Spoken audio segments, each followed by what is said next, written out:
Hello guys, কেমন আছেন সবাই? ইঞ্জিনিয়ারিং ফ্যাক্টসে আপনাদের স্বাগতম। আজকে নতুন একটি ভিডিও নিয়ে আসছি। তো আজকে ভিডিওটি শুরু থেকে শেষ পর্যন্ত পুরোটাই আপনারা দেখবেন। এই ভিডিওটিতে আপনারা যেটা জানতে পারবেন, এই আপনার স্প্লিট এয়ার কন্ডিশন সিস্টেমে যে টিএনসি করা হয়, টেস্টিং অ্যান্ড কমিশনিং, সেটা কিভাবে করে সেটা আপনারা পুরোটাই জানতে পারবেন এবং সেটার এই ভিডিওটি দেখার পরে আপনারা নিজেরাই টেস্টিং কমিশনিংয়ের একটা রিপোর্ট তৈরি করতে পারবেন, যেটা আপনারা যে কোনো সময়ে আপনাদের ইঞ্জিনিয়ারিংয়ের ক্ষেত্রে আপনাদের বসদের বোঝানোর ক্ষেত্রে কিংবা যথেষ্ট পরিমাণ হেল্পফুল হবে আপনাদের কাছে। তো চলুন কথা না বাড়িয়ে শুরু করে দিই। আর অবশ্যই বলে রাখি, ভিডিওটি শুরু থেকে শেষ পর্যন্ত পুরোটাই দেখবেন, তাহলেই আপনি এই কিভাবে split AC testing commissioning report তৈরি করবেন সেটা বুঝতে পারবেন। প্রথমত, স্প্লিট এয়ার কন্ডিশন সিস্টেমের যে বিষয়টা আপনাদের জানা দরকার সেটা হচ্ছে যে স্প্লিট এয়ার কন্ডিশন সিস্টেমের কপার পাইপ কানেকশনের পরে আমরা ভ্যাকুয়াম করি, অথবা যদি লিকেজ থাকে সেক্ষেত্রে নাইট্রোজেন গ্যাস দিয়ে আমরা চেক করি। যদি লিকেজ না থাকে সেক্ষেত্রে আমরা ভ্যাকুয়াম টেস্ট করি। ভ্যাকুয়াম টেস্টের জন্য আপনারা যেই ফর্মটা ইউজ করবেন সেটা এই ধরনের একটা ফর্ম হবে। তো এখানে বলা হচ্ছে যে আপনার কি কি আইটেম থাকতেছে। উপরেরটা আপনারা দেখতে পাচ্ছেন, item description, acceptance criteria, sign acceptance yes or no, আর ইন্সপেক্টেড বাই, কে কে ইন্সপেকশন করছে, ইঞ্জিনিয়ার অথবা কিউসি। আর প্রথমে যেটা আছে ভ্যাকুয়াম টেস্ট অ্যাড, এটা দেখেন আপনারা। প্রথমে এটা হচ্ছে vacuum test and vacuum test at vacuum -15 to 28 psi and hold vacuum 15 minutes. অনেকে পিএসআইতে ভ্যাকুয়াম করে, অনেকে আবার ডিজিটাল মিটার দিয়ে মাইক্রোনে ভ্যাকুয়াম করে। এটা আপনারা যেভাবে যে ইউনিটে আপনার ভ্যাকুয়াম করবেন সেই ইউনিটটা এখানে দিয়ে দিবেন, যে এইরকমভাবে 15 মিনিট হল্ড থাকতে হবে, অথবা আপনারা আপনাদের যে ক্রাইটেরিয়া, আপনাদের যেভাবে বলছে যে 15 মিনিট হইতে হবে অথবা 30 মিনিট হইতে হবে, এই বিষয়টা আপনারা এখানে উল্লেখ করে দিবেন। তারপর অ্যাকসেপ্টেন্স ক্রাইটেরিয়া এখানে দেওয়া নেই কোনো কিছু। আর second number start time date, ঠিক আছে? স্টার্ট ডেট কবে সেটা দিয়ে দিবেন, টাইমটা দিয়ে দিবেন কতক্ষণ আগে। Vacuum status, vacuum must be not leakage, এটা হচ্ছে একটা acceptance criteria. Vacuum must be not leakage, যে এটার ভ্যাকুয়ামটা অবশ্যই লিকেজ হতে পারবে না। আর সিগনেচারের ক্ষেত্রে যদি আপনার মাস্ট বি লিকেজ মানে ঠিক থাকে তাহলে আপনারা ইএস দিবেন। ওকে, তাহলে আপনারা ইএস দিয়ে দিবেন এখানে, কিংবা টিক চিহ্ন দিয়ে রাখবেন। আর ইন্ট পর্যন্ত ইন্ট টাইম 15 মিনিট বলছে। যদি আপনার এটা শুরু করেন 10টায়, তাহলে এটা শেষ হবে 10টা 15-য়। তো ইন্ট টাইমের ক্ষেত্রেও নট লিকেজ, তাহলে আপনার right acceptance criteria yes yes. আর যদি ইঞ্জিনিয়ার কিংবা কোয়ালিটি কন্ট্রোল যেই থাক না কেন, যদি ইঞ্জিনিয়ার হয় ইঞ্জিনিয়ারে টিক দিবেন, যদি কোয়ালিটি কন্ট্রোল হয় তাহলে কোয়ালিটি কন্ট্রোলে টিক দিবেন। আর রিমার্কস যদি কিছু থাকে সেক্ষেত্রে আপনি রিমার্কস লিখে দিতে পারেন। এটা গেল আপনার ভ্যাকুয়াম টেস্টের রিপোর্ট, যেভাবে আপনি ভ্যাকুয়াম টেস্ট করবেন, মানে ভ্যাকুয়াম টেস্টের রিপোর্টটা জেনারেট করবেন, সেটার একটা মডেল।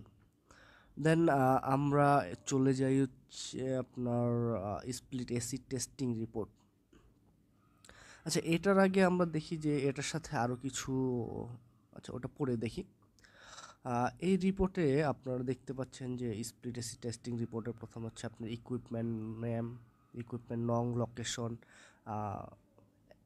ইএক্স কন্ডিশন, তারপর drawing number, atmospheric temperature, contract number, review drawing, testing device, আপনি কি টেস্টিং ডিভাইস দিয়ে আপনার এই টেস্টিংটা কমপ্লিট করতেছেন সেটার model number, manufacturer number, serial number, তারপর এক্সপায়ার ডেট।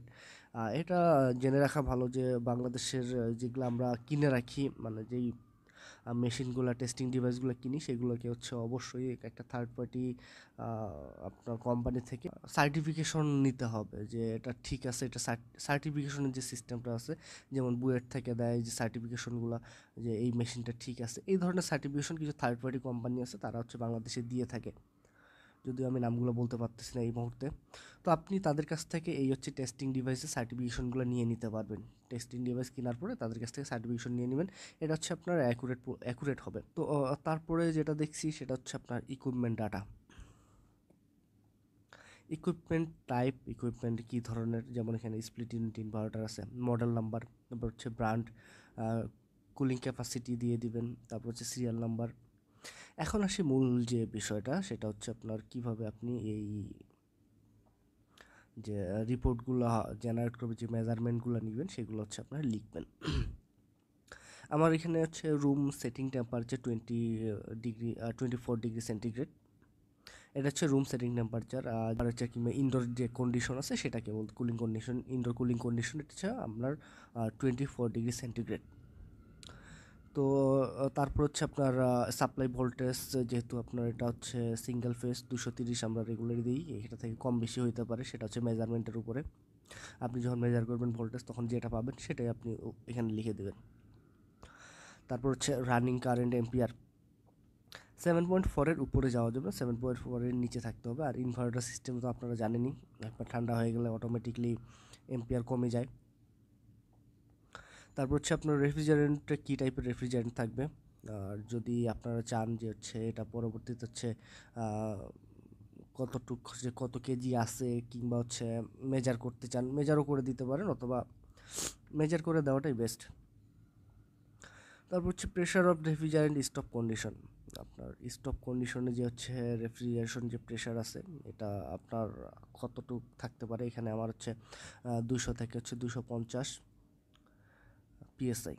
আর হচ্ছে আপনার প্রেশার রেফ্রিজারেন্ট রানিং কন্ডিশনে হচ্ছে যে প্রেশারটা থাকবে 110 থেকে 140 পিএসআই। ইন্টারিং টেম্পারেচার কোনটা? ইন্টারিং টেম্পারেচারের মধ্যে হচ্ছে আপনার অন কয়েল টেম্পারেচার, যেটা ইন্টারিং টেম্পারেচার হচ্ছে off coil temperature, leaving temperature হচ্ছে on coil temperature. Off coil temperature বলতে হচ্ছে আপনার ইন্টারিং যেটা হচ্ছে আপনার স্প্লিট এসি যে রিটার্ন আছে, যেটা দিয়ে হচ্ছে রিটার্ন নিচ্ছে, সেই রিটার্নের যে টেম্পারেচারটা থাকবে সেটা অবশ্যই গ্রেটার দেন 24 ডিগ্রি সেন্টিগ্রেড হইতে হবে, 24 ডিগ্রি সেন্টিগ্রেডের বেশি হবে। আর যদি লিভিং টেম্পারেচার আছে, যেটা হচ্ছে অন কয়েল টেম্পারেচার, সেটা হচ্ছে লেস দেন 70 ডিগ্রি সেন্টিগ্রেড। মানে হচ্ছে আপনার লেস দেন 70 ডিগ্রি সেন্টিগ্রেড সেন্টিগ্রেডের নিচে থাকতে হবে, এটা হচ্ছে আপনার অন কয়েল টেম্পারেচার। তো আমার এই প্রজেক্টের ক্ষেত্রে এই এই ক্রাইটেরিয়াটা হচ্ছে আমার আগে থেকেই মেন করা, যারা ডিজাইন করছেন ডিজাইনাররাই তারা এই ক্রাইটেরিয়া ফলো করছেন। সো এখানে আমার চেঞ্জ করার কোনো অপশন নেই। এখন আপনার প্রজেক্টে আপনাদের ডিজাইনাররা কীভাবে হচ্ছে আপনার এই বিষয়গুলো হচ্ছে অ্যাড করছেন, সেটা আপনি ভালো বলতে পারবেন, এই অনুযায়ী আপনারা হচ্ছে এটা ঠিক করবেন। সেখানে হইতে পারে 24-এর জায়গায় হচ্ছে 23 হইতে পারে, 17 ডিগ্রির জায়গায় হচ্ছে আপনার 14 ডিগ্রি হইতে পারে। তারপর হচ্ছে একটা নর্মাল হচ্ছে রুম টেম্পারেচার, যেটা আমরা হচ্ছে রুম টেম্পারেচার মেশিন চালানোর পরে সব কিছু নেওয়ার পরে যে রুম টেম্পারেচারটা পাবো, সেটা হচ্ছে আপনার 22 থেকে 26 ডিগ্রির মধ্যে হইতে হবে। 22 ডিগ্রি হইতে পারে অথবা 26 ডিগ্রি, এই দুটার মাঝখানে একটা হবে। রুম হিউমিডিটি বা আরএইচ, রিলেটিভ হিউমিডিটি যেটাকে বলি, সেটা হচ্ছে আপনার 50 থেকে 60 ডিগ্রি। আমার এখানকার যে ডিজাইন সিস্টেমটা আছে সেটা 50 থেকে 60%-এর মধ্যেই করা, মানে ধরেই ওই 50 থেকে 60% রিলেটিভ হিউমিডিটি ধরেই এটা ডিজাইন করা। রিমোট ফাংশন চেক, ওকে। এইটা হচ্ছে মেইন যে আপনার স্প্লিট এসি টেস্টিং রিপোর্ট, এই রিপোর্টটা এখানে আপনার হচ্ছে পুরো মানগুলো আপনি উল্লেখ করে দেবেন মেজারের এই জায়গাটাতে এইগুলোতে আপনি হচ্ছে উল্লেখ করে দিবেন। ওকে, উল্লেখ করে দেওয়ার পরে আপনি দেখবেন যে এই যে ক্রাইটেরিয়া আছে, এই ক্রাইটেরিয়ার সাথে হচ্ছে এটা মিলতেছে কিনা। যদি রুম সেটিং টেম্পারেচার আপনি রিমোটে 24 দিয়ে রাখেন তাহলে ওকে করে দিবেন। তারপর হচ্ছে সাপ্লাই ভোল্টেজ যা পাবেন, যদি আপনার 230-এর নিচে একটু আসে কোনো প্রবলেম নাই, ওকে করে দিবেন। তারপরে হচ্ছে আপনার রানিং কারেন্ট যদি 7.4-এর নিচে আসে তাহলে ওকে করে দিবেন। রেফ্রিজারেন্ট যেটা থাক আর আর 410A ওকে দিয়ে দিবেন। স্টপ কন্ডিশনের প্রেশার যদি 220 থেকে 250 থেকে থাকে, 220 আছে তাহলে আপনার এখানে 220 লিখে এটা হচ্ছে ওকে করে দিবেন। এভাবে সবগুলো আপনার প্রতিটা পয়েন্ট ধরে ধরে আপনাকে হচ্ছে এই রিপোর্টটা তৈরি করতে হবে। Pre commissioning and site acceptance checklist split AC system. Okay, তো এখানে হচ্ছে প্রি কমিশনিংয়ের আগে যে হচ্ছে আপনার সাইডে যে আপনার চেকলিস্টগুলো আছে, কী কী জিনিস চেক করবেন সেটা হচ্ছে আমরা এখন দেখব। যেমন হচ্ছে নাম্বার 1 আছে হচ্ছে আপনার ড্রেন পাইপিং কানেকশন চেকলিস্ট। আচ্ছা, আপনার ড্রেন পাইপিং কানেকশন চেকিং ওকে আছে কিনা এটা দেখে নেবেন, ফেল আছে কিনা ফেল হবে। আর হচ্ছে এনে যদি নট অ্যাপ্লিকেবল হয় সেক্ষেত্রে রিমার্কস আপনারা লিখতে পারবেন। তারপর হচ্ছে drain piping slope checking, water drain visual checking. আচ্ছা, ড্রেন পাইপিং স্লপ চেকিং এটা আপনারা অবশ্যই দেখে নেবেন। এটা বিএনবিসিতে এক ধরনের আছে ড্রেন পাইপিং, আপনার হচ্ছে স্লোপিং 1:100। তারপর হচ্ছে ওয়াটার ড্রেন ভিজুয়াল চেকিং। তারপর হচ্ছে ওয়াটার ড্রেনটা হচ্ছে ভিজুয়ালি চেকিং করতে হবে, ওয়াটার ট্রের উপরে দিয়ে কিংবা হচ্ছে আপনার ইনডোর থেকে যে পানিটা বের হচ্ছে সেটা ঠিকমতো যাচ্ছে কিনা। Outdoor unit piping within installation guideline, আপনার যে ইনস্টলেশন গাইডলাইন আছে সেটা অনুযায়ী হচ্ছে আউটডোর যে পাইপ আছে সেটা ঠিকমতো ইনস্টল হয়েছে কিনা সেটা চেক করবেন। এডিশনাল রেফ্রিজারেন্ট চার্জ, যদি এসির লেন্থ অনেক বেশি হয়ে যায়, মানে ইনডোর আউটডোরের লেন্থ, সেক্ষেত্রে এডিশনাল রেফ্রিজারেন্ট প্রয়োজন হয়, সেটাও দিয়ে দিবেন। তারপর হচ্ছে কমিউনিকেশন কেবল বা টার্মিনেশন, ইলেকট্রিক্যাল ক্যাবেলিং বা হচ্ছে টার্মিনেশন। তারপর হচ্ছে রিমোট কন্ট্রোলার ফাংশন, এগুলো চেক করতে হবে। Swing function if applicable, swing function থাকলে সেটাও চেক করে নিতে হবে। এনি অ্যাবনর্মাল নয়েজ কিংবা হচ্ছে ভাইব্রেশন, যদি কোনো ধরনের অ্যাবনর্মাল নয়েজ আসে কিংবা ভাইব্রেশন আসে সেটাও দেখতে হবে। রুম টেম্পারেচার, তারপর হচ্ছে রিটার্ন এয়ার টেম্পারেচার, তারপর হচ্ছে have all control wiring connection been met, control ওয়ারিংয়ের যতগুলো কানেকশন আছে সবগুলো ঠিকমতো করা আছে কিনা। Outdoor unit support check, outdoor ইউনিটের সাপোর্টগুলো ভালো মতো চেক করতে হবে। আপনারা টাই রড দিয়ে লাগাইছেন না ইনস্টার দিয়ে লাগাইছেন না অ্যাঙ্গেল দিয়ে আউটডোর হ্যাঙ্গিং করছেন সাপোর্টের জন্য, সেটা ডিজাইন যে অ্যাপ্রুভ করা আছে সেই অনুযায়ী আপনারা চেক করে নেবেন।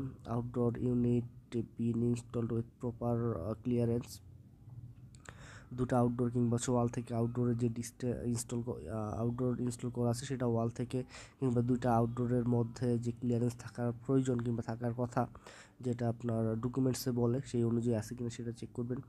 Vacuum test before refrigerant charge, vacuum টেস্টের আগে যে ফর্মটা দেখালাম ভ্যাকুয়াম টেস্টের সেটা সেই টেস্ট হয়েছে কিনা সেটা জেনে নেবেন। ড্রেনেজ পাইপ অ্যান্ড ইনসুলেশন, আপনার হচ্ছে ড্রেনেজ পাইপ ইনসুলেশন করা আছে কিনা। আর রেফ্রিজারেন্ট পাইপ পাইপ আর হচ্ছে ইনসুলেশন ঠিকমতো করা আছে কিনা এই জিনিসগুলো চেক করে নেবেন। এটা হচ্ছে আপনার site acceptance checklist split air condition সিস্টেমের। এটা হচ্ছে প্রি কমিশনিংয়ের আগে এই বিষয়গুলো হচ্ছে চেক করতে হবে, মানে প্রি কমিশনিংয়ের সময় এই বিষয়গুলো চেক করতে হবে।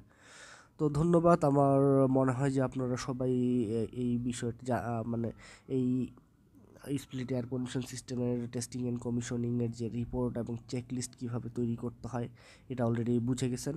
তো আপনারা ধন্যবাদ। যদি এই ভিডিও থেকে আপনারা কিছু শিখতে পারেন অবশ্যই লাইক এবং কমেন্ট করে জানাবেন, আর অন্যকে জানানোর জন্য অবশ্যই শেয়ার দিবেন। ধন্যবাদ সবাইকে, ভালো থাকবেন।